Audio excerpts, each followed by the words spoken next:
بسم اللہ الرحمن الرحیم۔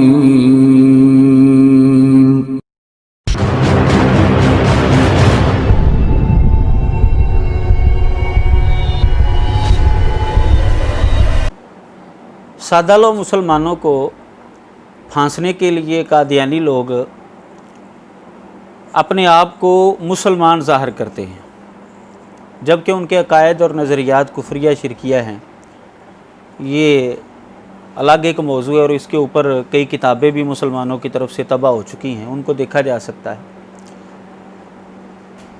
تو مسلمانوں کو دھوکہ دینے کے لیے اور اپنے آپ کو مسلمانوں کے اندر داخل کرنے کے لیے صحیح بخاری کی ایک حدیث پڑھتے ہیں کہ نبی علیہ الصلوۃ والسلام نے مسلمان کی تعریف کی اور وہ تعریف ہمارے اوپر فٹ آتی ہے۔ نبی علیہ السلام نے فرمایا من صلی صلاتنا واستقبل قبلتنا واکل ذبیحتنا فذلک المسلم الذی لہ ذمۃ اللہ وذمۃ رسولہ فلا تغفر اللہ فی ذمتہ۔ کہتے ہیں دیکھو جی، نبی علیہ الصلوۃ والسلام نے فرمایا ہے کہ جو ہماری نماز پڑھے، جس نے ہمارے قبلے کو قبلہ جانا، ہمارا ذبیحہ کھایا، تو یہ مسلمان ہے جس کے لیے اللہ اور اللہ کے رسول کا ذمہ ہے، لہذا تم اللہ کا ذمہ نہ توڑو۔ یعنی جس کے اندر یہ تین کام پائے جاتے ہیں، جو مسلمانوں والی نماز پڑھتا ہے، جو قبلے کو بیت اللہ کو قبلہ مانتا ہے، جو مسلمانوں کا ذبیحہ کھاتا ہے، تو وہ مسلمان ہے، لہٰذا اس کو تم کافر کیوں کہتے ہو؟ اور ہم یہ تینوں کام کرتے ہیں، لہٰذا ہمیں تم لوگ کافر کیوں کہتے ہو؟ عام مسلمان بیچارہ چونکہ ان کی حقیقت کو جانتا نہیں ہوتا، اس لیے وہ پریشان ہو جاتا ہے۔ اس کے دو طرح کے جواب ہیں، ایک جواب ہے الزامی اور ایک جواب ہے تحقیقی۔ الزامی جواب تو یہ ہے کہ بھئی یہ تین کام تو ہم مسلمان بھی کرتے ہیں، ہم بھی تو نماز پڑھتے ہیں، بیت اللہ کو قبلہ مانتے ہیں اور مسلمانوں کا ذبیحہ کھاتے ہیں، تو قادیانی لوگ ہم مسلمانوں کو کافر کیوں کہتے ہیں؟ تین کام ہمارے اندر بھی پائے جاتے ہیں، لیکن قادیانی لوگ ہمیں بھی کافر کہتے ہیں، کیوں؟ کوئی نہ کوئی وجہ تو ہوگی نا، کوئی نہ کوئی وجہ بیان کریں گے۔ یہاں پر ان کی طرف سے دو طرح کے رویے آئیں گے، یا تو وہ جھوٹ بولیں گے یا پھر وہ لاجواب ہو جائیں گے۔ جھوٹ یہ بولیں گے نہیں جی نہیں، ہم آپ کو مسلمان ہی کہتے ہیں، ہم آپ کو کافر نہیں کہتے، یہ ان کا جھوٹ ہوگا۔ کیوں کہ مرزا غلام محمد قادیانی اپنی کتابوں کے اندر اور ان کی جماعت اپنی کتابوں کے اندر یہ لکھ گئی ہے کہ جو مرزا قادیانی کو نبی نہیں مانتا وہ کافر ہے، دائرہ اسلام سے خارج ہے، یا پھر وہ لاجواب ہو جائیں گے۔ دوسرا رویہ یہ ہوگا کہ وہ خاموش ہو جائیں گے، ہاں بات تو ٹھیک ہے، ہم بھی ان کو کافر سمجھتے ہیں، تو تینوں کام ان کے اندر بھی پائے جاتے ہیں، پھر ہم ان کو کافر کیوں کہتے ہیں؟ اس کا مطلب یہ ہے کہ ان تین کام کے پائے جانے کے باوجود کچھ باتیں، کچھ عقائد اور نظریات ایسے ہو سکتی ہیں جس کی وجہ سے بندے کو کافر کہا جا سکتا ہے۔ تو ہم بھی ان کے اندر گو کہ یہ تینوں کام پائے جاتے ہیں، لیکن ان کے دوسرے عقائد اور نظریات کی وجہ سے ہم ان کو کافر کہتے ہیں۔ اچھا، اگر وہ جھوٹ بولتے ہیں تو آپ نے یہ حوالہ جات یاد رکھنے ہیں، میں آپ کو بتاتا ہوں۔ یہ مرزا غلام محمد قادیانی کی کتاب ہے حقیقت الوحی، یہ روحانی خزائن کی جلد نمبر 22 کے اندر یہ کتاب موجود ہے۔ اس کا جی صفحہ نمبر ہے 167، جس کو عام طور پر 167 کہتے ہیں، روحانی خزائن کی جلد نمبر 22 ہے۔ یہاں پر مرزا قادیانی یہ بحث کر رہا ہے کہ جو مجھے نہیں مانتا وہ دائرہ اسلام سے خارج ہے، وہ کافر ہے۔ حکیم ڈاکٹر عبدالحکیم، جس نے مرزا قادیانی کی بیعت کو توڑ دیا تھا اور دوبارہ مسلمان ہو گیا تھا، اس نے کہا جی مجھے یہ رپورٹ پہنچی ہے کہ آپ نے یہ لکھا ہے کہ ہر ایک شخص جس کو میری دعوت پہنچی اور اس نے مجھے قبول نہیں کیا وہ مسلمان نہیں ہے، کیا واقعی آپ یہ سمجھتے ہیں؟ تو آگے جو ہے مرزا قادیانی اس کا جواب دے رہے ہیں، اور اس کے اندر یہی بات انہوں نے کی ہے کہ ہاں جو مجھے نہیں مانتا وہ چونکہ مجھے کافر سمجھ کر نہیں مان رہا ہوتا، اس لیے وہ کافر ہے، دائرہ اسلام سے وہ خارج ہے۔ اسی طرح مرزا جی کا منجلا بیٹا بشیر احمد ایمی، ریویو آف ریلیجنز کے مضمون کے اندر یعنی کلمۃ الفصل کے اندر صفحہ نمبر 110 پر تفصیل کے ساتھ گفتگو کر رہا ہے کہ مرزا غلام احمد قادیانی کو ماننے والا بندہ مسلمان ہوتا ہے یا کافر ہو جاتا ہے۔ تو وہ تفصیلی گفتگو کرنے کے بعد یہ لکھ رہا ہے، ہر ایک ایسا شخص جو موسیٰ کو تو مانتا ہے مگر عیسیٰ کو نہیں مانتا، یا عیسیٰ کو مانتا ہے مگر محمد صلی اللہ علیہ وسلم کو نہیں مانتا، اور یا محمد صلی اللہ علیہ وسلم کو مانتا ہے پر مسیح موعود کو نہیں مانتا، مسیح موعود سے مراد کیا ہے؟ مرزا قادیانی، وہ نہ صرف کافر بلکہ پکا کافر اور دائرہ اسلام سے خارج ہے۔ اور یہ فتویٰ ہماری طرف سے نہیں ہے بلکہ اس کی طرف سے ہے جس نے اپنے کلام میں ایسے لوگوں کے لیے اولئک هم الکافرون حقا فرمایا ہے۔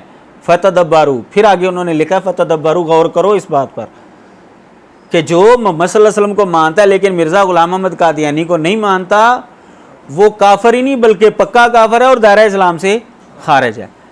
تو بھئی یہ تینوں کام، نماز پڑھنا، بیت اللہ کو قبلہ ماننا اور مسلمانوں کا ذبیحہ کھانا، یہ تو ہم مسلمانوں کے اندر بھی پایا جاتا ہے، تو پھر یہ مرزائی لوگ ہمیں کافر کیوں کہتے ہیں؟ اس کا مطلب یہ ہے کہ ان کے نزدیک چونکہ ہم نے مرزا قادیانی کو نبی نہیں مانا اس لیے ہم کافر ہیں۔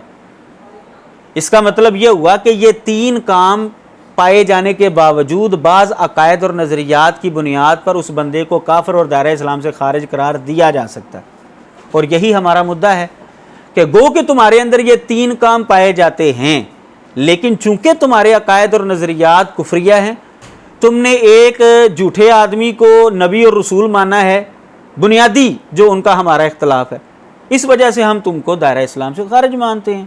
قادیانیوں کا جو دوسرا خلیفہ ہے مرزا غلام احمد قادیانی کا بڑا بیٹا جو دوسری بیوی سے تھا، بشیر الدین محمود، اس نے بھی صراحت کی ہے کہ جو مرزا قادیانی کو نہیں مانتا وہ کافر ہے، دائرہ اسلام سے خارج ہے۔ مثال کے طور پر اپنی کتاب آئینہ صداقت صفحہ نمبر 35 پر یہ بات لکھی ہے اس نے، کل مسلمان جو حضرت مسیح موعود یعنی مرزا کی بیعت میں شامل نہیں ہوئے، خواہ انہوں نے حضرت مسیح موعود کا نام بھی نہ سنا ہو، کافر اور دائرہ اسلام سے خارج ہیں۔ یہ لاہوری گروپ قادیانی اور قادیانی گروپ جس کو آج کل ہم ربوے والا گروپ کہتے ہیں، ان کا آپس میں مناظرہ ہوا تھا اور وہ مباحثہ راولپنڈی کے نام پر شائع ہوا تھا۔ اس کے اندر جو ہے یہ حوالہ جات موجود ہیں، مباحثہ راولپنڈی کا صفحہ نمبر 252 ہے۔ یعنی خلیفہ ثانی قادیانیوں کا وہ خود کہہ رہا ہے کہ جو مرزا قادیانی کی بیعت میں شامل نہیں ہوا، وہ خود کہہ رہا ہے کہ جس نے بیعت نہیں کی، خواہ اس نے مرزا قادیانی کا نام بھی نہ سنا ہو، وہ کافر ہے اور دائرہ اسلام سے خارج ہے۔ اسی بات کو مزید وضاحت کے ساتھ یوں اپنی کتاب کے اندر لکھا ہے، بلکہ وہ شخص جو آپ کو یعنی مرزا جی کو دل سے سچا قرار دے، زبان سے انکار بھی نہ کرے لیکن بیعت میں توقف کرے تو وہ بھی کافر ہے۔ یعنی جو لوگ مرزائیوں کو اور مرزا قادیانی کو سچا مانتے ہیں اور زبان سے انکار بھی نہیں کبھی کیا، صرف بیعت کے اندر شامل نہیں ہوا، ان کے نزدیک وہ بھی کافر ہے۔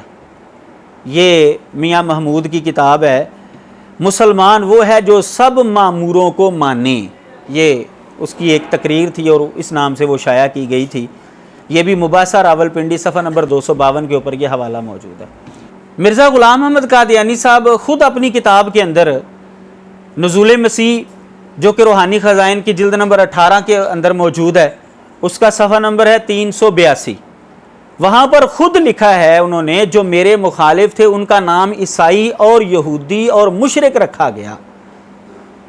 تو اس کا مطلب یہ ہے کہ مرزئی لوگ، قادیانی لوگ ہر اس انسان کو کافر اور دائرہ اسلام سے خارج مانتے ہیں جو مرزا غلام احمد قادیانی کو سچا نہیں مانتا۔ تو یہ تین کام تو ہمارے اندر بھی موجود ہیں، پھر ہمیں یہ کافر کیوں مانتے ہیں؟ اس وجہ سے مانتے ہیں نا کہ ہم نے مرزا قادیانی کی نبوت کا انکار کیا. تو اس کا مطلب ہوا کہ 3 کام پائے جانے کے باوجود جو صحیح بخاری کی حدیث کے اندر بیان ہوئے ہیں، اگر اس آدمی کے عقائد اور نظریات کفریہ ہیں تو اس کے اوپر کفر کا حکم لگ سکتا ہے. تو اسی وجہ سے ہم قادیانیوں کو کافر کہتے ہیں، دائرہ اسلام سے خارج مانتے ہیں، کیونکہ ان کے اندر کفریہ عقائد پائے جاتے ہیں. یہ تو ہوا الزامی جواب. اب میں آتا ہوں تحقیقی جواب کی طرف. تحقیقی جواب یہ ہے کہ حدیث مبارکہ کے الفاظ پر غور کریں. یہاں پر من صلی صلاتنا، یعنی نسبت ہے نبی علیہ الصلوۃ والسلام اور صحابہ کی طرف، جو ہماری نماز پڑھے، جو ہمارے قبلے کو قبلہ مانے، جو ہمارے ذبیحے کو کھائے. یعنی وہ تینوں یہ کام کرتا ہے نبی علیہ الصلوۃ والسلام کی وجہ سے اور صحابہ کی وجہ سے. جبکہ قادیانی لوگ یہ تینوں کام، جو نماز پڑھتے ہیں، بیت اللہ کو قبلہ مانتے ہیں، مسلمانوں کا ذبیحہ کھاتے ہیں، یہ نبی علیہ الصلوۃ والسلام اور صحابہ کی وجہ سے نہیں کرتے، بلکہ یہ مرزا غلام احمد قادیانی کے کہنے کی وجہ سے کرتے ہیں، کیونکہ اس کو نبی مانا ہے انہوں نے. نبی جو کہہ دے گا یہاں پر کھڑے ہو جاؤ، کھڑے ہو جاؤ، یہاں پر بیٹھ جاؤ، بیٹھ جائیں گے. تو یہ اصل میں ان کا نظریہ یہ ہے کہ ہم نے جو محمد صلی اللہ علیہ وسلم کو مانا ہے، جو قرآن کو مانا ہے، جو حدیث کو مانا ہے، یہ مرزا قادیانی کی وجہ سے مانا ہے. ہم نے یہ محمد صلی اللہ علیہ وسلم کی وجہ سے یا صحابہ کی وجہ سے نہیں مانا. دلیل اس کی یہ ہے، اخبار الفضل جو کہ قادیان سے بھی شائع ہوتا رہا ہے پاکستان بننے سے پہلے، اس کی جلد نمبر 12 ہے، شمارہ نمبر 4 ہے، اور 10 جولائی 1924 کو بشیر الدین محمود جو قادیانیوں کا دوسرا خلیفہ ہے، اس کا خطبہ شائع ہوتا ہے، اور تفصیلی اسی بات پر اس نے روشنی ڈالی ہے کہ ہم نے جو قرآن کو مانا ہے یا حدیث کو مانا ہے، یہ کیوں مانا ہے، کس وجہ سے مانا ہے. اب کہہ رہے ہیں جی کہ جو بعد والا نبی ہے وہ پہلے نبی کے لیے بمنزلہ سوراخ ہوتا ہے. پہلے نبی کو اگر آپ نے دیکھنا ہوتا ہے تو دوسرے نبی کی وجہ سے دیکھیں گے، لہٰذا محمد صلی اللہ علیہ وسلم کو جو ہم نے مانا ہے وہ مرزا قادیانی کی وجہ سے مانا ہے. اب آخری الفاظ اس کے ملاحظہ فرمائیں. کہتے ہیں جی اب کوئی قرآن نہیں سوائے اس قرآن کے جو حضرت مسیح موعود نے پیش کیا، اور کوئی حدیث نہیں سوائے اس حدیث کے جو حضرت مسیح موعود کی روشنی میں نظر آئے، اور کوئی نبی نہیں سوائے اس نبی کے جو حضرت مسیح موعود کی روشنی میں دکھائی دے. اسی طرح رسول کریم صلی اللہ علیہ وسلم کا وجود اسی ذریعے سے نظر آئے گا کہ حضرت مسیح موعود کی روشنی میں دیکھا جائے.